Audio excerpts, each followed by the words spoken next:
I'm Sergeant Jeff Warner with the Blaine Police Department, and I'm the Blaine Police representative for the Anoka County DWI Task Force. And tonight we're down here at the Fridley Police Department, and we're working a high visibility traffic saturation project here on I-694 involving all 11 of the different police departments here in Anoka County. And we're targeting a specific roadway with high visibility enforcement. The way we do that is we put roadway signs up on the sides of the highways that notify motorists that they're entering a DWI traffic enforcement zone. We have the officers working the project wear these high visibility DWI Task Force traffic vests. On every stop, the officers hand the driver a card that explains what we're doing out here tonight in Fridley, what our purpose of the project is, etc.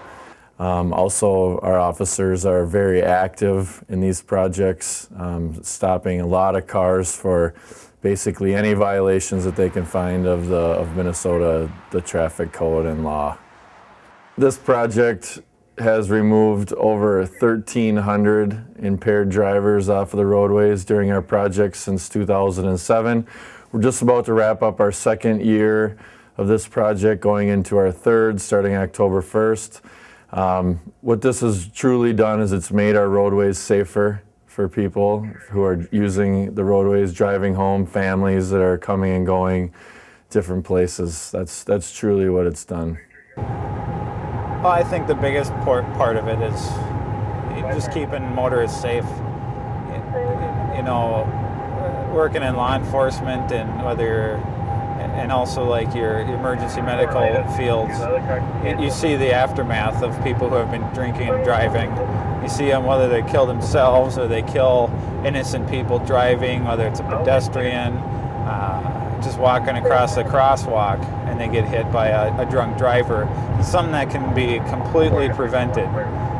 You know, just don't drive. It's not that difficult of a task or to ask for, but yet still people continuously do it and get in accidents, and it may not be the first time, and maybe that's part of it, is that, you know, they've gotten away with it once or twice before, so they keep on doing it.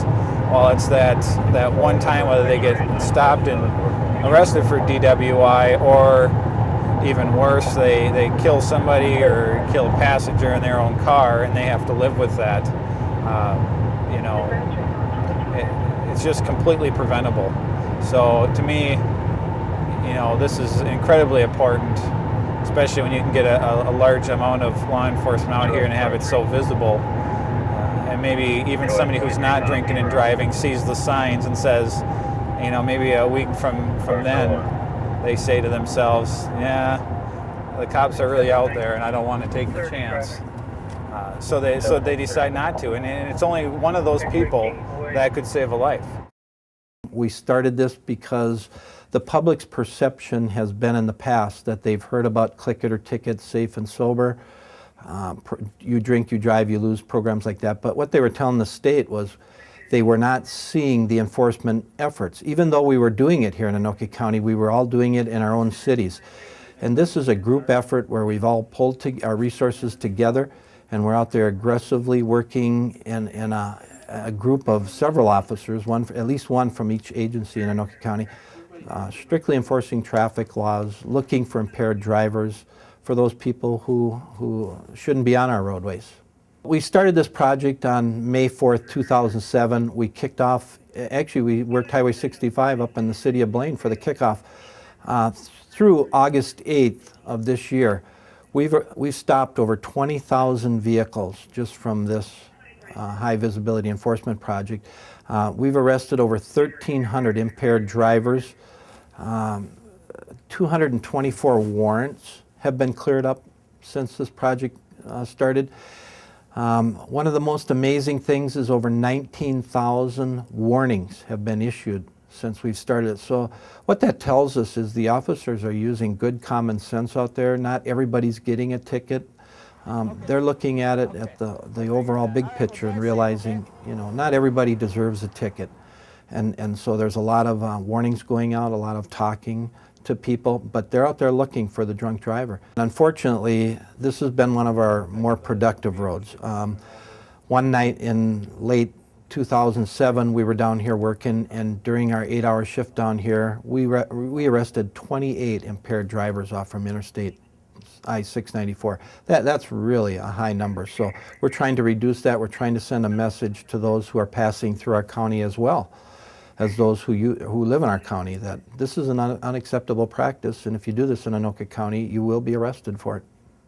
We keep records of how many stops we've made and things like that.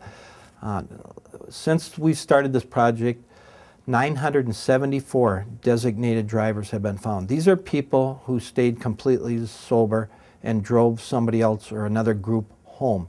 The other thing that we've been noticing more and more in Anoka County is at the bars at closing time, there are more and more vehicles being left behind as people find other means, be it walking, taking a taxi cab.